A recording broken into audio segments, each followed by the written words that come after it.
हे बच्चों, आपका एक बार फिर से केमिस्ट्री इन मिनट्स में स्वागत है। पिछले वीडियो में हम लोगों ने क्या बताया था, क्या पढ़ा था हम लोगों ने पढ़ा था यूनिट सेल के बारे में। और यूनिट सेल को हमने 5 कैटेगरीज में बताया था। और किस बेसिस बताया था? On the basis of position of sphere within the unit cell. कौन कौन सी कैटेगरी थी? प्रिमिटिव। प्रिमिटिव कौन सा था? जिसमें केवल कॉर्नर्स पर होता है। इन अदर वर्ड्स ये प्रिमिटिव कहलाता है। प्रिमिटिव में केवल कॉर्नर्स पे है। और rest all other are called non primitive. क्या बोलते हैं बच्चों? नॉन प्रिमिटिव बोलेंगे। अब हम जो पढ़ने जा रहे हैं categorization of unit cell on the basis of interfacial angle and sides interfacial angle. मतलब अगर हम क्यूबिक, लास्ट वीडियो में बताया था, अगर हम क्यूबिक रूम में है, length, breadth and height, these are the side. और इन दोनों फेसेस के बीच का एंगल, इन दोनों फेसेस के बीच का एंगल और इन दोनों फेसेस के बीच का एंगल, ये इंटरफेशियल एंगल। इस बेसिस पे we are going to divide or categorize the unit cells in 7 categories. What are these 7 categories? बस एक न्यूमोनिक बताता हूं, याद रख लो। 7 कैटेगरीज को न्यूमोनिक से याद करते हैं। क्यों राजा तुम हो मेंटल। याद रखो क्या? 3 बार बोलेंगे। कितनी बार? 3 बार। क्यों राजा तुम हो मेंटल। बस एक बार और मेरे साथ, कम ऑन। क्यों राजा तुम हो मेंटल, क्यों राजा तुम हो मेंटल। बस 3-4 बार याद कर लो, हमेशा के लिए याद। इस पे क्वेश्चन आए हैं, इसलिए इसको हल्के में मत ले लेना। हल्के में कि ये तो छोड़ देते हैं, कोई बात नहीं, ये तो टेबल लेवल ऐसे ही दे रखी। ना ना ना ना, इस पे क्वेश्चन आया है और ये मेरा कार्य है। दिस इज माई टास्क कि तुम्हें यूं लर्न कराना, और ये मैं लर्न कराने जा रहा हूं। कैसे? क्यों राजा तुम हो मेंटल, क्यों राजा तुम हो मेंटल। अब देखो, क्यों राजा तुम हो मेंटल टेबुलर फॉर्म में सिखाते हैं। देखिए यहां पे हमने डाला टाइप ऑफ यूनिट सेल्स। उसके बाद मैंने क्या डाला, यहां पे स्पेस छोड़ देते हैं, 7 + 5 14 दिखाने के लिए। उसके बाद मैंने डाला यहां पे साइड्स। क्या लिखा? साइड्स। उसके बाद interfacial angle, interfacial angles. Right बच्चों, आगे चलते हैं। अब देखो, टाइप क्यों राजा,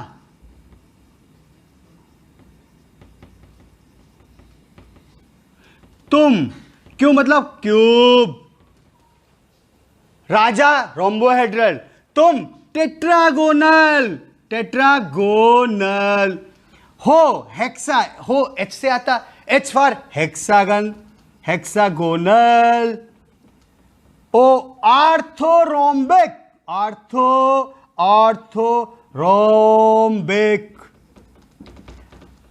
क्यों राजा तुम हो mental, monoclinic and triclinic.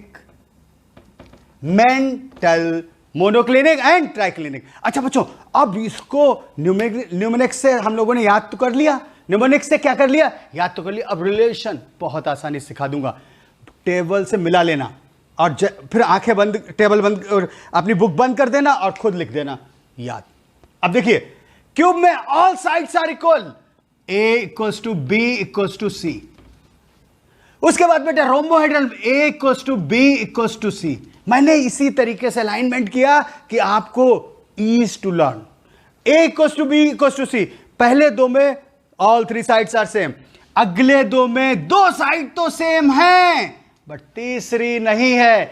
A = B but not = C। Last के 3 कोई भी साइड सेम नहीं। A is not equals to B is not equals to C। A is not equals to B is not equals to C। A is not equals to B is not equals to C। मुझे लगता है याद हो गया। अगर नहीं याद हुआ फिर से देखो, लर्न हो गया ना, पक्का हो जाएगा। मैंने रिसर्च की है, मेरे स्टूडेंट को प्रॉब्लम ना हो, और आप मेरे सबसे प्रिय स्टूडेंट हैं, इसलिए आपको बिल्कुल प्रॉब्लम ना हो। क्यों राजा तुम हो मेंटल, पहले दोनों में ऑल 3 साइड्स आर सेम, अगले 2 में एक साइड डिफरेंट, अगले 3 में कोई भी साइड सेम नहीं। अच्छा देखिए, अब आते हैं interfacial angle. A alpha = beta = gamma, each is 90। क्या हुआ? Alpha = beta = gamma, each is 90। Alpha = beta = gamma, none of them is 90। अगर एक क्यूब लिया, क्यूब को थोड़ा सा प्रेशर मारा, तिरछा हो जाता है। रोम्बोहेड्रल। आपने दबाया, आप देखना बुक में उसका फिगर। अच्छा देखिए टेट्रागोनल में क्या होता है, टेट्रागोनल की शेप इस तरीके से होती, ये साइड इस साइड के सेम है, but height is not same, ये इसके इक्वल नहीं टेट्रागोनल। तो क्या हुआ, alpha equals to beta equals to gamma, each is 90 degree. अब हेक्सागोनल की बात करेंगे, alpha equals to beta each is 90 degree, gamma is 120 degree, gamma is 120। अब आर्थोरोम्बिक की बात करेंगे, अल्फा इज बीटा के इक्वल है, फिर से वही alpha equals to beta equals to gamma, each is 90 degree. अच्छा मैं आपको एग्जांपल बताऊं, आपका जो डेस्कटॉप है उसका सीपीयू देखना, आर्थोरोम्बिक। सीपीयू कैसा है, आर्थोरोम्बिक। कैसी शेप होती सीपीयू की, ऐसी तो होती, यस दिस इज आर्थोरोम्बिक। अच्छा monoclinic, alpha equals to gamma each is 90, beta is not 90 degree, and alpha is not equals to beta is not equals to gamma is not equals to 90. This is of triclinic. This is of triclinic. बच्चों अब तुम्हें बताने जा रहा हूं 60 + 5 14 कैसे होता है, 7 + 5 14 कैसे होता है। कलर चेंज करता हूं जिससे आपको काउंटिंग में आसानी रहेगी, बहुत आसानी रहेगी। अब देखो प्रिमिटिव, जिसके कॉर्नर्स पे ये स्फेयर्स हैं, बॉडी फेस कहीं पे नहीं, और ये क्यूब जो होता है प्रिमिटिव भी होता है, फेस सेंटर्ड भी होता है, बॉडी सेंटर्ड भी होता है। रोम्बोहेड्रल प्रिमिटिव होगा, टेट्रागोनल प्रिमिटिव होता है, बॉडी सेंटर्ड होता है, हेक्सागोनल प्रिमिटिव होता है, आर्थोरोम्बिक चारों में होता है, primitive, face centred, body centred and and centre. Monoclinic primitive और एंड सेंटर होता है, ट्राइक्लिनिक प्रिमिटिव होता है। 7 + 5 कितना बोला, 14। काउंट ध्यान देना बच्चों, 1 2 3 4 5 6 7 8 9 10 11 12 13 14, कहा था ना 7 और 5 12 नहीं 14 होते हैं chemistry. And all these 14 are called Bravais lattice. क्या इनको बोलते हैं, ब्रेविस लेटिस। 14 तरीके की ब्रेविस लेटिस डिफाइन किए गए, मतलब जितने भी सॉलिड्स अवेलेबल हैं ऑन दिस अर्थ, वो इन्हीं 14 में से कोई ना कोई शेप लेगा, 14 के अलावा कोई नहीं हो सकता। बच्चों अब मैं आपको इनके एग्जाम्पल्स देने जा रहा हूं और आपको 1 मिनट में एग्जाम्पल्स याद कराऊंगा। अब देखिए एग्जाम्पल्स मैं लिख रहा हूं, मैं पहले स्पेस क्लियर करता हूं। बच्चों देखते हैं अब एग्जाम्पल्स के बारे में, जो मैंने कहा था कि कुछ एग्जाम्पल्स भी इनके बताते हैं। अब देखो क्यूब का पहला एग्जाम्पल NaCl और जिंक सल्फेट। जिंक सल्फेट को जिंक ब्लेंड भी कहते हैं, राइट। क्यूब का NaCl zinc sulphide, zinc sulphide को जिंक ब्लेंड भी कहते हैं। Rhombohedral कैल्साइड CaCO3, cinnabar. HGS जो सिंदूर नहीं विवाहित महिलाएं लगाती, सिंदूर जो ऑरेंज कलर का होता है, सिनेबार बोलते हैं उसको। बेटा आते हैं टेट्रागोनल का example SnO2, tin oxide, white tin, TiO2, CaSO4। ये सारों सॉलिड्स कैसे शेप होगी, कैसा इसका यूनिट सेल होगा, रिपीटिंग यूनिट कैसी होगी, टेट्रागोनल। उसके बाद आते हैं हेक्सागोनल में ग्रेफाइट देखा होगा 9th 10th में अक्सर आपने, ग्रेफाइट का स्ट्रक्चर बुक्स में। ग्रेफाइट कैसा है, hexagonal. Zinc oxide is also hexagonal, cadmium sulphide is also hexagonal. उसके बाद बच्चों आते हैं orthorhombic, rhombic sulphur, rhombic sulphur is orthorhombic. Rhombic sulphur का जो यूनिट सेल है, रिपीटिंग यूनिट है, वो कैसी है, आर्थोरोम्बिक।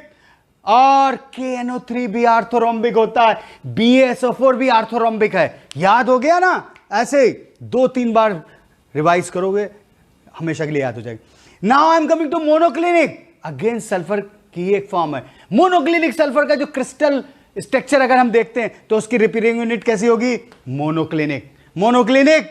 उसके बाद आता है मोनोक्लिनिक का दूसरा example Na2SO4.10H2O, hydrated sodium sulphate. क्या बोलते हैं, hydrated sodium sulphate is also an example of monoclinic.